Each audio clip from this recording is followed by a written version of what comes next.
Hello and welcome to another episode of Nothing But Love. My name is Russ Lewis and I coordinate ACON's ageing program, the Love Project, or Living Older Visibly and Engaged. The project aims to empower older LGBTQ plus communities, including people living with HIV, to lead healthy, active and more socially connected lives. I'd like to start by acknowledging the Gadigal people, who are the traditional owners, custodians and first people of the land on which I am joining you from today. I would also like to pay my respects to elders past and present, and would also like to extend that respect to any Aboriginal Torres Strait Islander people who are present with us tonight. If you'd like to share what land you're on, then I'd be very happy to hear from you. I'd like to also thank the New South Wales Government for supporting this series of webinars. With this funding, we are also collaborating with ACON's Northern Rivers team to deliver several in-person events throughout the year. The Love Project marks its 10th anniversary this year, and what better way to celebrate than to chat with fabulous LGBTQ plus community heroes, activists, icons, performers, creatives, authors, and so much more. I'm excited today to introduce you to Roy Starkey, who is a retiree living in the Northern Rivers of New South Wales. Roy has an extensive career in caring for our communities in a variety of ways, whether it was in his diverse nursing roles, caring for people living with HIV, sexual health, the funeral business, community education, volunteering, aged care, or counselling and client services. Roy has had a fascinating life, and I've got nothing but love and very happy to introduce you, Roy. So, hello. Hello, Russ, and thank you for those kind words. I would like to acknowledge the Widjabul Waiable people from Bunjalung Nation up here in the beautiful Northern Rivers. I am on land that has never been ceded, and I wish to acknowledge their elders past, present and emerging, and acknowledge the fact that we owe a huge debt to our First Nations people. Absolutely, yeah, couldn't agree more. And very well said. And full disclosure, Roy and I have worked together at ACON. How long have you been retired, Roy, from ACON? Um, 5 years, I think, Right, so officially. just pre-COVID. No, it must have been a bit more than that. So, Yeah, yeah, a couple of years before COVID, because I was in Thailand. yeah. Um, I've lost track of time. Yeah, that's all right. You're so busy, which we're going to get into. But look, I I must say, when Roy and I did cross over, it was a joy because Roy was really my person up in the Northern Rivers that I could coordinate and touch base with and run events with, and he knew the community just so incredibly well. So you've got a big story, Roy. So I want to try to get to bits of it throughout the evening. But can you share just a little bit about kind of growing up, where you were born, a little bit about home life, maybe coming out? Yes, well, yeah, it's been a blast. It's been a journey, and I'm Yeah. still here. I was born in Manly, over the north side there in Sydney, and my parents back in last before the middle of last century, and they separated when I was a few weeks old, and I went to live with my paternal grandparents, and so they brought me up in the eastern suburbs there in Sydney, and it was a really unusual situation because my mother did not have custody of children, which was really, really, Mm, really unusual back in those days. absolutely, yeah. Um, And so I was brought up by my paternal grandparents. My father remarried when I was about 5 or 6. And we were shipped off to live with my father and stepmother um, from the eastern suburbs of Sydney to the wilds of Brisbane. And that was terrifying, absolutely terrifying. I'm sure. Do you remember that as a child? Remember making that move? Oh yes, it was Yeah, like being in a foreign land. yeah. It really Wow. was like being in. I mean, children run around up there with no shoes on. Yeah, I can remember being horrified seeing people in the streets with no shoes on, yeah, and I couldn't. I didn't really understand the language up there. It was they sounded different, yeah, but I've since found out I sounded different. yeah. Absolutely. How was stepmom? My stepmother was ill-equipped to look after three children, Yeah, and so there was quite a, now you would recognise it as trauma. yeah, Um, but we survived, yeah. and yes, stepmother was something else to be desired. But my father was in the Navy and was away a lot. Right. So And she so, had responsibility. yes, and she was ill-equipped to have Mm, three children that she didn't really know. Um, and so it was quite traumatic in many ways, mm. physically and psychologically. But yes. What about sort of you discovering yourself coming out? Did that sort of happen up in Brisbane or after you Well, sort of moved away? no, it was whilst I was up there, because I realised from a very early age that I was different. Yeah. And I was bullied at school, um, and that was pretty spectacular in some ways. Mm, And so at 13, and I didn't know why I was different. I yeah. just Well, we I don't have did, language for it, do we? certainly didn't. Whereas No. I'm grateful now that my great nephew, uh, who has come out recently, does have the language for it Yeah, beautiful. in his early Wow. And teens. how was he? Early teens, did you say? Yes, his early Yeah, teens. yeah, Uh, and I came down to live with my mother, whom I didn't really know at the age of 13, and again on the North Shore, and went to school again, re-enrolled in Sydney. And that was still traumatic because I just didn't have the language for why yeah, I was different. yeah. And it Did wasn't, did she did she had didn't have the capacity to sort of support that or help you? oh, it was a verboten thing. Why was Right. I like them? And one day I'd meet a nice girl and it'll be all right. Yeah, It's yeah, one of those things. And yeah. it was like, As many of us went through it. yes, Yeah, yes. Well, yeah, I never did, and I'm grateful I didn't. yeah. So you're back in Sydney. You're on the North Shore. So when did you sort of start?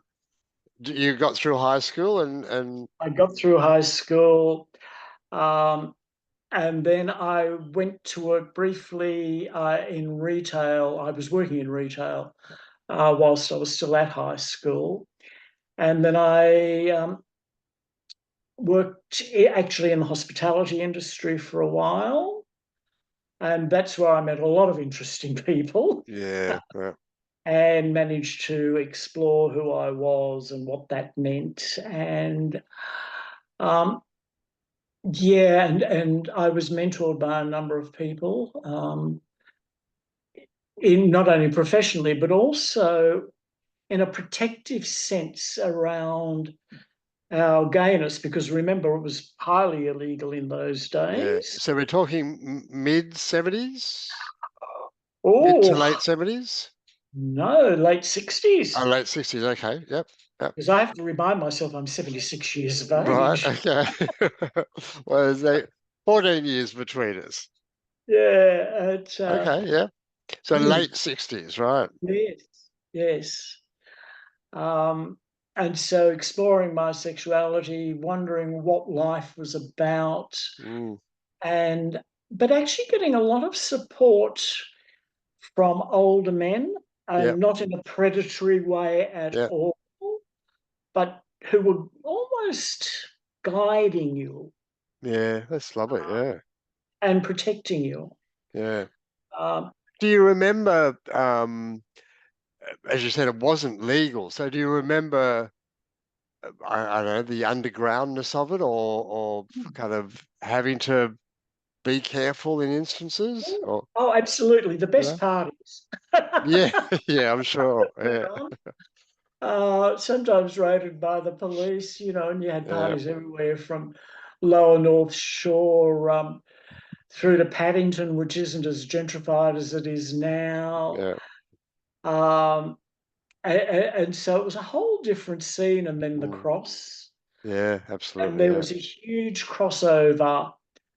And you wouldn't have gone anywhere near Oxford Street in those days yeah, because it just didn't exist. yeah, yeah, But there were lots of really interesting parties with musicians, classical musicians, artists, journalists, mm, lawyers, a whole amazing. range Yeah, of people. Yeah, it was. it's lovely to hear that you said the older community were sort of your mentors. So that was almost like they were sort of knowing like their experience had been long before yours, and they've lived that life, so they're almost sort of Mm. helping you along. Yeah, And also um, supporting you culturally, yeah, making sure that you went to good concerts on a Sunday afternoon at yeah, the town hall, yeah, and all those wonderful things, and art exhibitions, and yeah, yeah, it was pretty absolutely. wild when you think about it, but highly. You were always aware of the police, Yeah, and there was police harassment, but they were not violent. mm, At least not in my experience. yeah, yeah. But you knew you sort of had, but you knew to look out for them. Oh, absolutely. Yeah, You were always on alert. There was always vigilance, yeah, and you would never have shown any affection, yeah, holding hands or touching each other, always yeah, keeping a distance. yeah. And It's yeah. so interesting, isn't it, really, when when you hear those stories, to be hyper vigilant all the time in the Mm, world. Like I know we have hypervigilance now for lots of things, but to be sort of coming out and exploring your sexuality and to be still being very careful of kind of who you are and who might see you or who you might be affectionate to. mm. Yeah, And if you had an interaction with someone, you rarely saw them again because no one was going to exchange names and addresses. yeah, yeah. And Wow. so there was always that clandestine stuff. So a lot of times that if there was, if you were attracted to someone, it was kept very low key. Yeah, Um, and yeah, it was just different to how it's yeah, yeah. Amazing. Yeah. So, completely different. yeah, completely different. I know, isn't it? So hospitality then to uni for nursing? Hospitality, and then I went from that into nursing, and it was under the old apprenticeship scheme. Yeah, I was an So I was apprentice in my hospital trade. trained. Right. I Okay. was a proper nurse. Yeah, absolutely. But was it how long was the apprenticeship for? The training was 3 years, Yeah, and then staffing year of your fourth year yeah, if you graduated. Um, you had state exams in your first year, yeah, so everybody went through, uh, and you learned on your days off. yeah, You were actually staff on the wards. yeah, So yeah, first year trainee, student nurse, and your days off were actually spent learning nursing. yeah, So it really was quite full on. yeah. Uh, I and can and imagine it.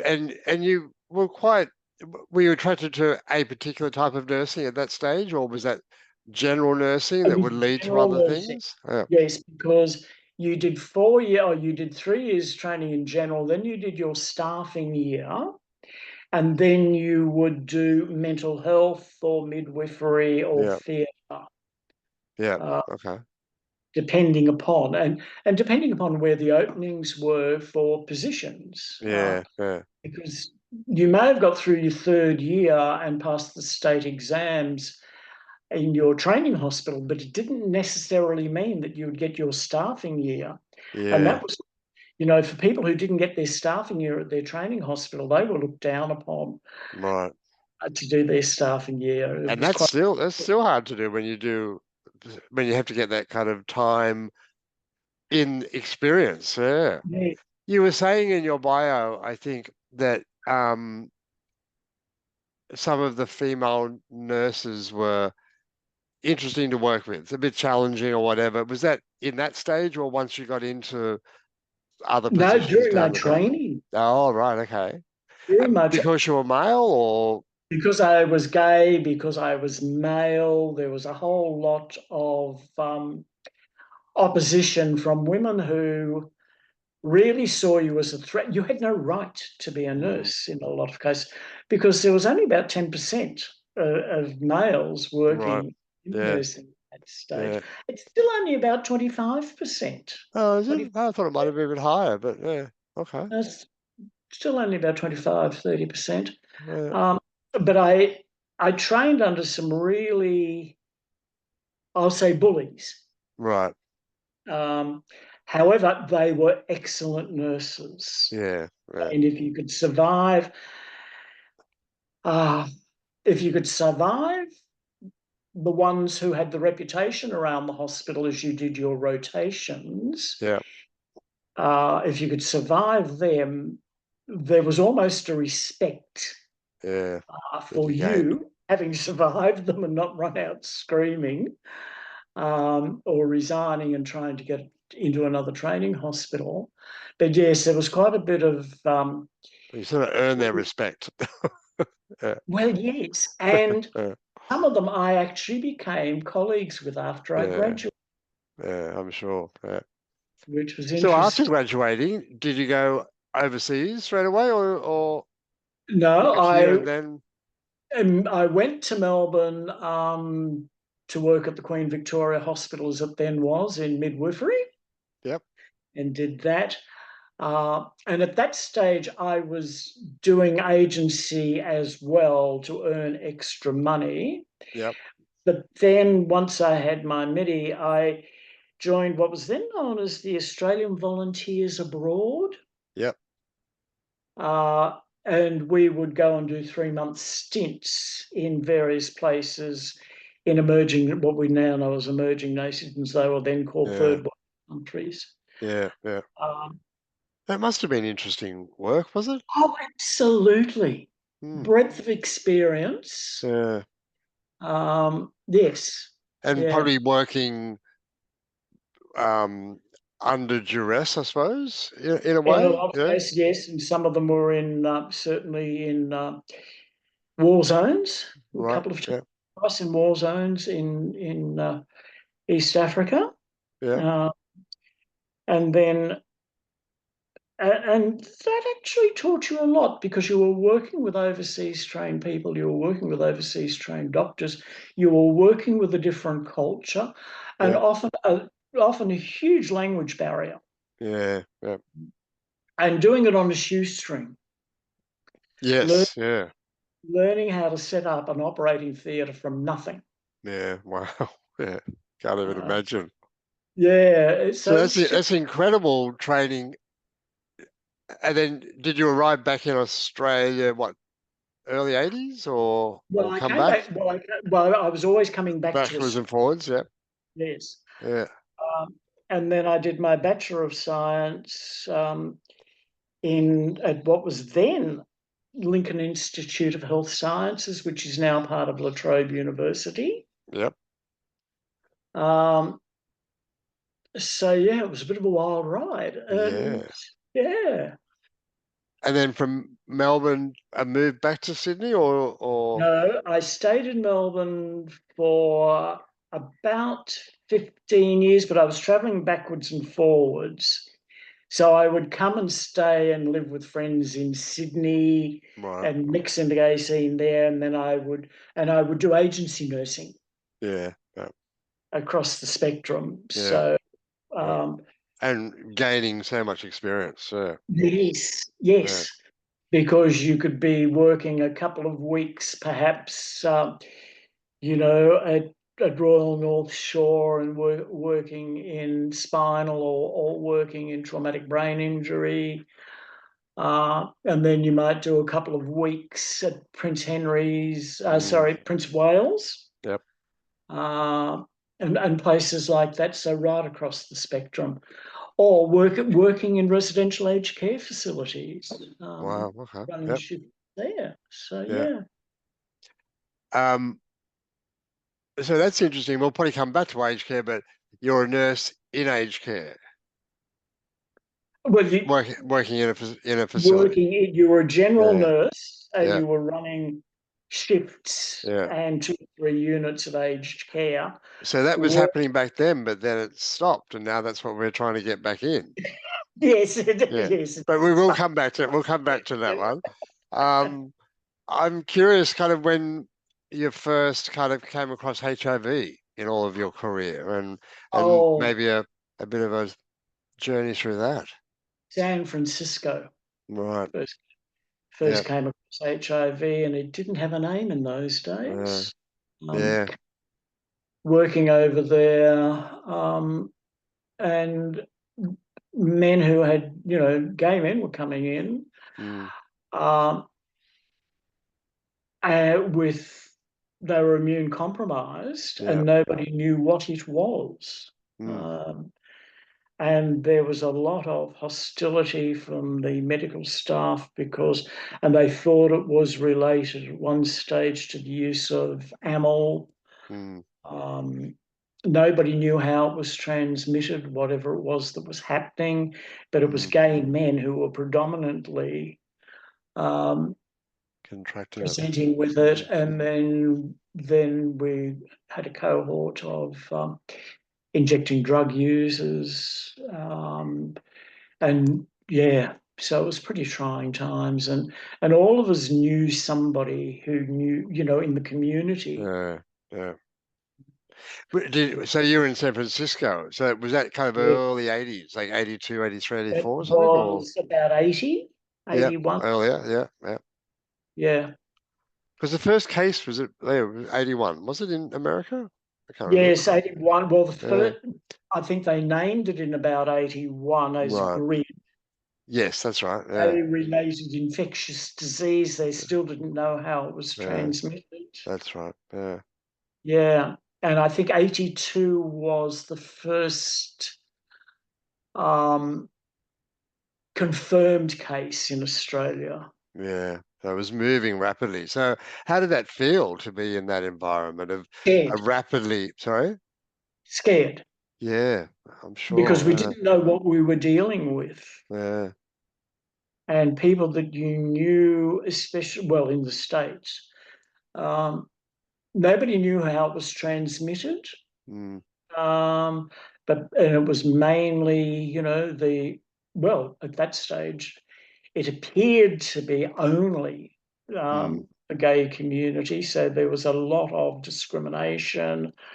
And of course, in America, the discrimination was horrendous, mm, and quite violent for a lot of people. Not for yeah. me personally, but we were lucky, I think, here in Australia that there are a couple of well-known epidemiologists who are no longer with us who had been working at Johns Hopkins Hospital in San Francisco, and they Right. came back and they had um, connections into the health department in Melbourne and in Sydney.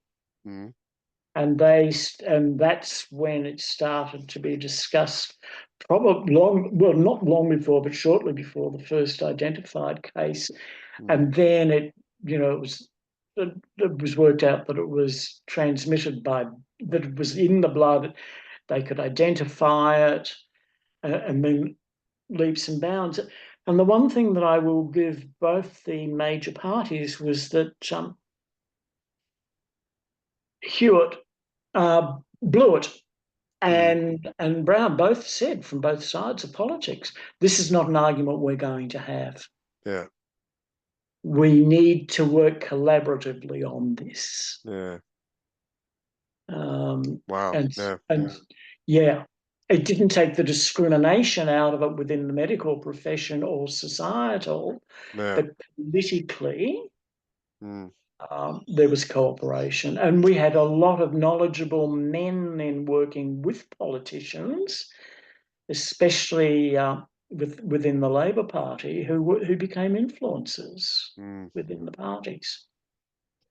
And you would have probably been kind of feeling the community kind of gaining momentum and strength and actively kind of wanting things to happen as well. You probably Mm. were very much part of that, were you? Or that kind of Well, I was community in kind of? Melbourne, but watching it in Sydney was interesting because it was actually the men were afraid and the men were looking after their partners and their Yeah, lovers, but it was the women who dragged it together.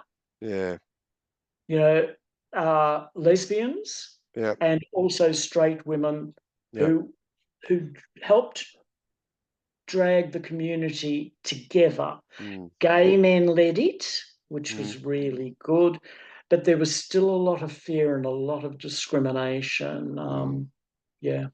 So the women in the background were really kind of a lot of strength behind it. Women were doing a lot of the caring Mm, and looking after their, their the gay men that they knew and their mm, brothers and their cousins and their uncles, mm, even though there was fear. mm. Yeah. Yeah, yeah. So that's like I know I was in I came back to Sydney I think about 85, 86, kind of Hmm. just at the peak of it. Yeah. But still didn't like I'd come from London, so it was starting to sort of take hold there, but I still didn't have a real solid awareness, but you were right in the middle of it all, Mm, mm. I experiencing lots of death and dying. well, I guess because I was trained, I had Mm, skills, um, and we had some really, especially in Melbourne, we had a lot of um, really good medicos. We had some real activists down there. Phil Carswell, who now lives in Queensland, and the Victorian AIDS Council, and people like Tom Carter, Beth Hatch, Billy Hathaway, ACTA, mm, all of those things, both in Sydney and Melbourne, coalesced communities together. And then the Victorian AIDS Council, and then, of course, what is now ACON, you know, and all that push. mm. Yeah. So how did you deal with all that? Like you're in the middle of it working, but emotionally, and how did you sort of yeah look after yourself and You didn't have time to think about it. uh, And I guess I was fortunate in a way, and I always find it rather ironic that Fairfield Hospital in Melbourne, which was its official name, mm, Queen's Infectious Diseases Memorial Hospital, Fairfield, right, which is where Vivian Bullwinkle of Singapore nursing fame, she was the matron out there. And she'd right, taken down the walls of Fairfield Infectious Diseases Hospital. So there was a lot of well-trained infectious diseases nurses out there. mm, And that became the receiving hospital right, for our first cases down there. And so a community built around that. Um, and a lot of good doctors came out of that. Hugh Newton-John, Olivia's brother, mm, he was an infectious diseases specialist mm, there.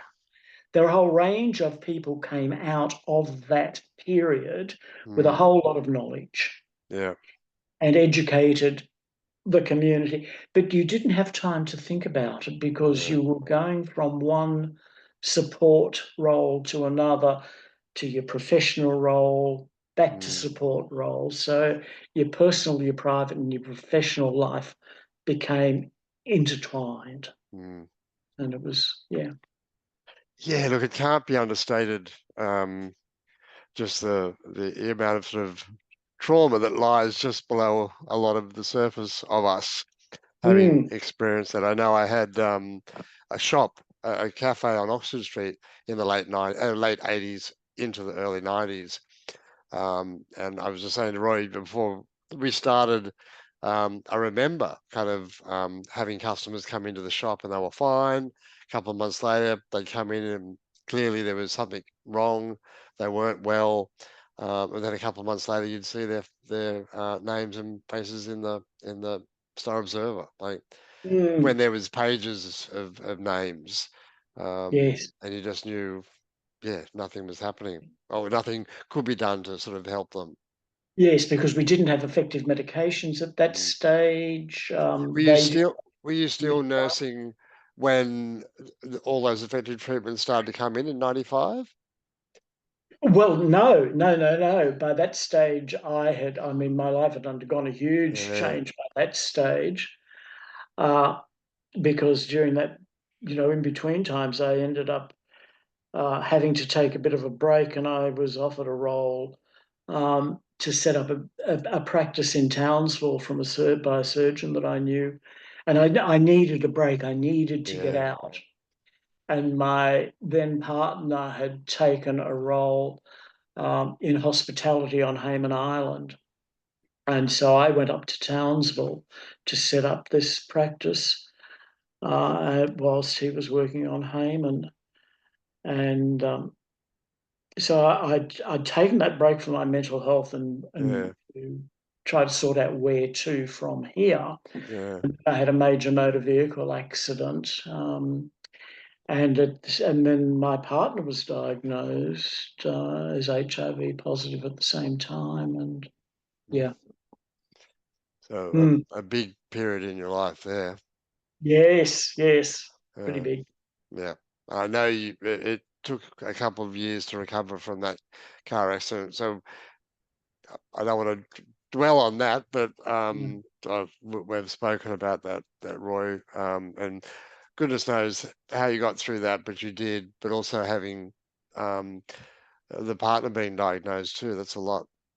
Mm. Yeah. Yes, yes. As when I was eventually months later returned to Melbourne to undergo rehabilitation, and my partner was very unwell, Mm, um, and I knew he would not, um, that he would not survive, mm, and so I went in actual fact to try to get some ducks lined up and arrange his funeral, and mm, that's when I found out how disgusting the funeral industry was towards mm, people who were dying, or who had died from HIV and what went on, and that made me really mad. mm, Uh, and I spurred me on to my anger. I was really lucky because I knew I would never go back to nursing because of my ongoing residual stuff from my injuries, mm, and so I was actually fuming and speaking with friends, and then I found out that there was a position available within the funeral industry, yep. and looking as though I should have been buying a coffin for myself because I weighed about 52 kilos at that stage. Uh, I yeah. went on walking sticks and applied for this job and got it. Oh wow. And so that was another period in my life which and then I found out the funeral industry had no infection control guidelines, and then Right. agitating with the union to get that in. And yeah, So how yeah. long were you in the funeral business for? I was in the funeral industry for about 3 years, and by that stage, I was also back doing work with the Victorian AIDS Right. Council, Yeah. um, in a coordination Yeah. role for volunteers. Right. And working within the industry. So one was a volunteer role with the Victorian AIDS Council, and it seemed like a bit of a conflict of interest, but I was very clear on Yeah. those boundaries. Well, And then, it's taken a long time to sort of see any change, really. I suppose we are seeing a bit more change now with services that are more inclusive in that funeral industry, with yes, much more queer-friendly kind of services that people yeah. can. But it was also the fact that the way that they treated deceased people and wouldn't allow viewings and things like that. But that's all changed. And Yeah. yeah, yeah, huge. Well, look, I'm just conscious of time. I know we can't get to everything, but I want to No, sort of just jump forward a little bit because I know you've well, a couple of things. Like you've retired now, but you are really still quite active on several advisory groups and committees. And the two things that seem to probably for me when I've sort of watched you and hear you talk are aging and ageism. So aged care and ageism seem to be the two yep. things that are you're a bit passionate about. Yes, and I again when I sort of because I left the funeral industry, went to Queensland, was working for Queensland AIDS Council, then went over to St Luke's, and then came down to the Northern Rivers to work for ACON. Yeah. And we had a cohort of men who had come up from Sydney basically to die Mm, in the bad old days. And then 95, 96, mm, effective treatments started yep. to come in. So we had people who were aging with HIV. Mm, Uh, and through ACON, through Uniting Care, and a woman by the name of Kelly Shields, who was the training officer with Uniting Care, she and I found in their guidelines, in their business plan, that they were going to work with the HIV community. So she wrote to Harry Herbert, who was then head of Uniting, and we rolled out an aged care training program up here and started with Uniting, and then it went round to other service providers, and it's built from there. And how were those service providers sort of taking that on when you would approach them to do this training? Like, because that's the initial stages. There are several options now, but that's Yeah, very kind of the early stages of bringing that into training. yes, they were good Yep. because once they understood that Uniting were doing this up Yeah. here, and we live in the Northern Rivers. It's known as the Rainbow region for a number Mm. of reasons, and so there's Yeah. a lot of openness here. Yeah. Right. And it wasn't a point. It was a case of educating people Mm. around the needs of the HIV community as they aged and the gay and lesbian Yeah. community, and really very, very, very open to it. And I look at what's Yeah. happening now, and I look at people like the work that Catherine Barrett has done, Mm. and people like that, um, and all that aging stuff and Mm. acceptance and bringing that out. Mm. It's changed dramatically, and it's Yeah, really that whole kind of landscape, I think sometimes I think because I'm sort of emerged in it with the work that I do and the people that I kind of have around me are doing that work, I sometimes think, oh, this is moving ahead, but then it doesn't take much to sort of step outside that sort of bubble and start to feel the impacts of ageism. And could you just explain a little bit about what ageism is for you and how it could impact on people? well. Ageism is the way that seniors are treated in the press. Mm, So, they talk about the elderly 66-year-old who was a grandfather who was arrested by the police. mm, Hang on. It was a 66-year-old. We don't need elderly because that's mm, not elderly. And the point that the person is a grandfather, what's that got to do with it? mm, So, and in a lot of cases, it's deficit based. mm, Uh, really, really, really deficit based. mm, And there's no need for that to be. And the New South Wales government started up the Ministerial Advisory Council under Catherine Griner, and I know you've been to a couple of our Yeah. meetings and with them. And when the first strategy came out, I spoke with Catherine about that because it was being launched around the consultations that were supposed to have occurred in the feeding into that strategy. And that's when I was asked to join the council, Yeah. and I on that. Um, so it's aging for the community. It's about changing ageism, the way that people look at seniors. Mm. And working, and I work on a couple of policy advisory groups and things like that. So it's about changing that perception so that it's not deficit based. Yeah. It's also not exceptionalizing people. It's about healthy aging, and it's about people knowing that they can age depending upon what their chronic diseases might be, and especially Yeah. with um, environmental things that are affecting people. And Mm. all of us age differently. Yeah. And for me, ageism is taking that deficit-based language out of it Yeah. I don't and know if it don't was. penalise seniors. Yeah, exactly. I don't know. I don't know if you said this or I've heard it through one of those committees, but it's more like sort of healthy living, not Mm, healthy aging. It's about kind yeah, of, yeah, giving everyone of all ages, regardless of what age they are, the same opportunities to have optimal living, I think it was. Yeah. It's yeah, optimizing everyone's lives and well-being, yeah. so they can live the best lives they can. Yeah. And making sure that people aren't isolated as they age, Yeah. you Yeah. It's know, a big one, isn't it?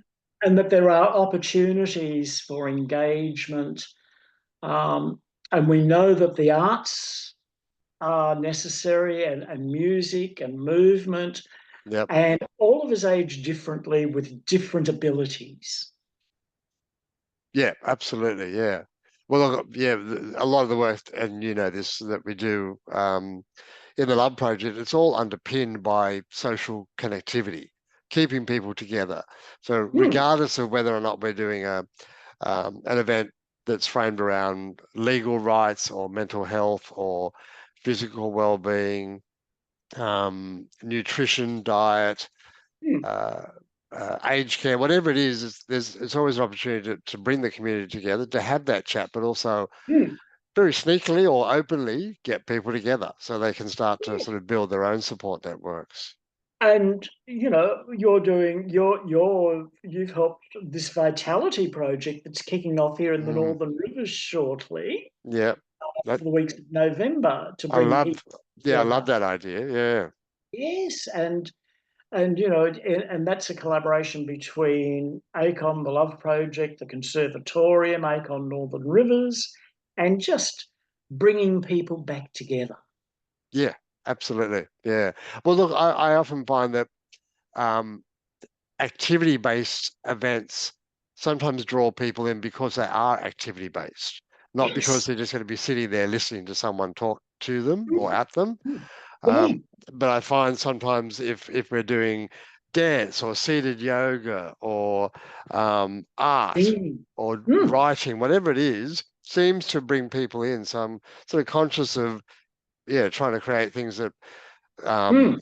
yeah, will bring people out of probably some isolation that they might be experiencing. Yes, and Art Gallery of New South Wales Yeah, has done stuff with seniors. We're doing one with our local gallery up here, bringing yep, 15 people together every Wednesday for 6 weeks. yep. Uh, I went to a group the other day called Beating Hearts of Lismore, and there were 60 Oh, people there wow. singing. What, And singing? and they weren't singing coming around the mountain when she comes. Yeah, It was being led by some really yeah, innovative people, yeah, and it was music that yeah. we remember from the 70s and 80s. Yeah. And just to Beautiful. hear Yeah, that laughter and to see these men and women interacting yeah. together. Yeah, yeah. Well, the other Uh, thing I love too, and I'm thinking you do too, is this intergenerational aspect where we're sort of really, really important sort of work to support older people, but also to educate younger people on older people's journeys and history of queer history. And I love Mm, that work particularly, but it's always exciting to sort of see a, I don't know, a young trans person sitting with an older lesbian or whatever, and for them to be yes, sharing those experiences. yes, yes. And younger people are less ageist than people of middle age. Yeah, yeah. Well, they're on the cusp of something that they think is bad.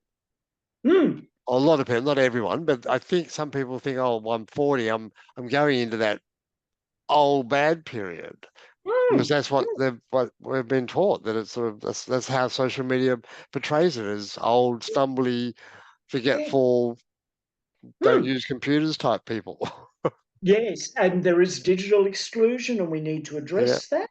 that's another one. There's a Yeah, range of things that need to yeah, be addressed, and that is being done slowly. yeah, But it's about acceptance and recognizing the humaneness of yeah, everybody. yeah, And we absolutely. Yeah, need to educate people about aging rather than make them afraid of it. And we need to begin to do that from an early age. yeah, yeah. Yeah. Well, look, I've got a couple of questions. I know we're sort of at Mhm. time, but one of the people asked how we encourage employees that don't support LGBT people in workplaces. And I know we've got the Pride training and Pride inclusion programs at ACON, but what are your thoughts around that, if you don't mind sharing? I think Just, it's about, I don't, I am a gay man who has worked in some pretty horrendous places, but it's mm, about being authentic. mm, And it's about showing humaneness and human kindness and encouraging those who may be discriminated to think about the humanness of the yeah, other people yeah, and to think about kindness. yeah. Wow, Uh, just so it's so simple, isn't it? But it's so important. Humaneness and kindness. mm, mm. Yeah, And we yeah, also have to recognize that we can't be exclusive. I mean, people talk about um, I only want to live in a gay nursing home.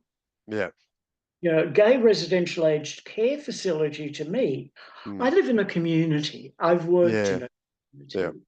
yeah, And that does not mean that I have not lived with stigma discrimination.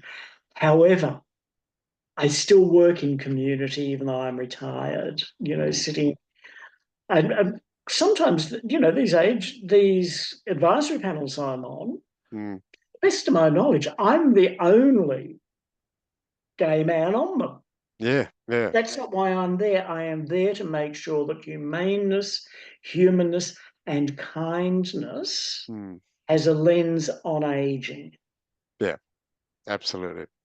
Well, those committees, just quickly, I'll include them. The New South Wales Ministerial Advisory Group on Aging, or Yep, MACA, the yep, Policy Advisory Group for COTA, which is the yep. Council of the Council on the Aging, Age.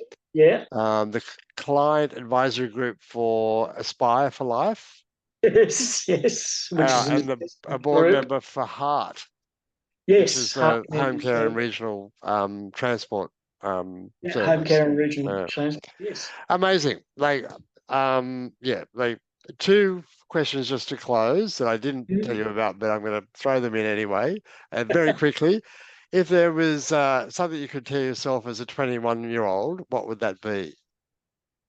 To be authentic and to be kind. Okay, great. And in one word or a phrase, how would you describe your life to this moment in time? Privileged. Privileged. Beautiful. Yeah. Uh, Education. Mm, Uh, just the privilege of education and being able to advance and to be mentored by seniors when I was young. I have food on my table, clothes on my back. I have health care. Um, I am better off than so many other people in the world, especially when we look at the chaos around us currently. And so I think my life is privileged. Absolutely. Well, look, And I know people like you. yeah. Look, and I'm just about to say, like, I'm privileged to have worked with you, to know you. You are a mentor to me. You continue to teach me, expand my kind of horizons and knowledge. So I'm really, really grateful for that. And I have nothing but love for you, and I'm sure the community does. And it's been an extraordinary life, and I really, really appreciate you talking to us tonight. It has been a pleasure, and thank you for the honour, and thank you to all of those who have tuned in. A Beautiful. privilege. Thank A you very privilege. much. And just a quick one, we've got the fabulous Chantel Martin as our next guest later this month. The webinar's been recorded, so you'll be able to upload that probably by tomorrow afternoon. And again, thanks very much for everyone for joining us, and we'll look forward to seeing you again soon. Thanks, Roy. Thank you kindly, Russ, and thank you to all viewers. Thank you. Ciao. Yeah.